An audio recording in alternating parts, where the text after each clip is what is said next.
तो कश्मीर के मसले को लेकर भारत से ही क्यों नहीं कहा जा सकता कि पाकिस्तान और भारत आप जाएं, पाकिस्तान के साथ बैठें और टेबल टॉक करें, मुज़ाकरात करें इस पर। तो अमेरिका इस मसले पर अपना रोल प्ले क्यों नहीं कर सकता?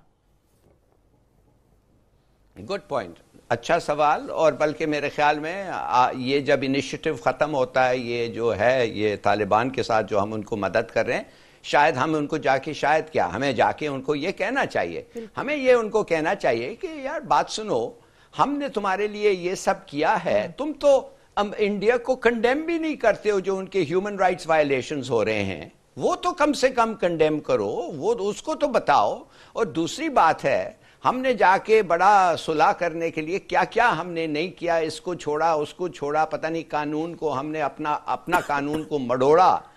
तुम तो ये तो एक सिक्योरिटी काउंसिल का मैटर है, तुम एक रेजोल्यूशन पास करो डिमांडिंग कि ये the oldest dispute of the UN, कम से कम दो मुल्क मिलके बात करें इसके बारे में, और सेक्रेटरी जनरल को आप इंट्रस्ट करें कि वो एक रिपोर्ट सबमिट करें सिक्योरिटी काउंसिल को कि क्या हो रहा है। बिल्कुल सही, मेरे ख्याल में ऐसे चीज होना चाहिए। मगर आपको और हमें सबको पता है ना शाजिया, ये क्यों नहीं हो रहा है। ये दो वजह हैं। एक वजह जो इनका ट्रेड है इंडिया के साथ, माने कि क्या आपको बताऊं 100 बिलियन पता नहीं क्या है, और दूसरी चीज जो है जो स्ट्रेटेजिक पार्टनरशिप, न्यूक्लियर इश्यू पे स्ट्रेटेजिक पार्टनरशिप है, माने इनका अलायंस है, बाकायदा अलायंस है, जो एक जमाने में हम सोचते थे हमारा अमेरिका के साथ था। इंडिया और America have a strategic alliance.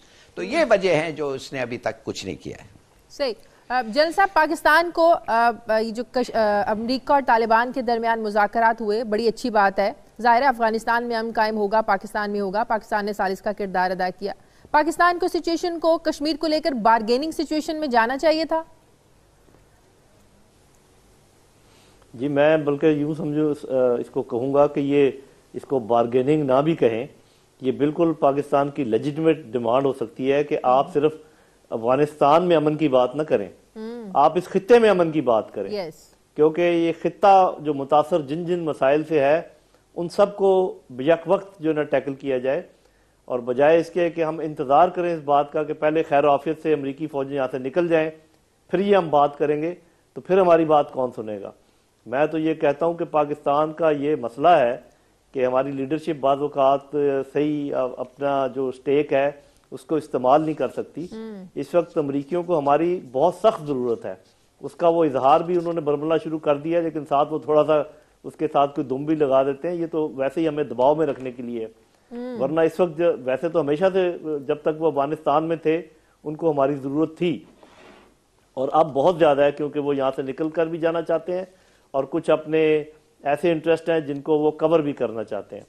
तो मेरा ख्याल पाकिस्तान के पास बार्गेनिंग चिप्स हैं, बशर्ते कि हमारी लीडरशिप, और आई एम श्योर कि हमारी फॉरेन ऑफिस ज़रूर इस बात को समझता होगा, हमारी लीडरशिप पॉलिटिकल और मिलिट्री दोनों इस बात को समझें और घबराए बगैर अपनी बात आगे बढ़ाएं। ये जो बात है ना कि जब वो दबाव देते हैं तो हम फिर भी उनकी बात मान जाते हैं, जब वो पैसे देते हैं तो हम फिर भी उनकी बात मान जाते हैं, जब वो प्यार करते हैं तो फिर भी हम उनकी बात मान जाते हैं। ये कौन सा तरीका है अभी? सही। मुल्कों के दरमियान ताल्लुकात ऐसे थोड़ी होते हैं। सही। ये तो सीधा सीधा अपने अपने इंटरेस्ट को परसू करने की बात है। इस वक्त हमारा वाइटल इंटरेस्ट है कि एक तो पाकिस्तान अफगानिस्तान में अमन हो, वहां से कोई हमले ना हो पाकिस्तान की तरफ, और इस पूरे खित्ते के अमन की बात की जाए। सिर्फ अफगानिस्तान की अमन की बात जो है वो काफी नहीं है, और कश्मीरियों पर जुल्म बंद हो। बिल्कुल सही।